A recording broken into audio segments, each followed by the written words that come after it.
কার আমার চ্যানেলে আপনাদের সকলকে অনেক স্বাগত জানাই। এগুলো হলো সাগুর পাঁপড়।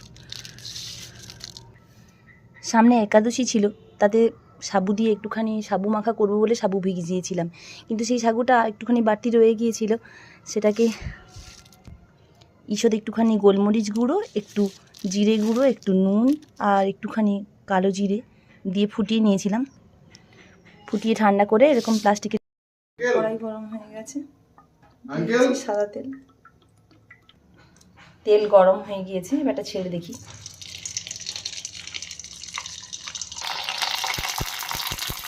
ওয়াও, দুর্দান্ত।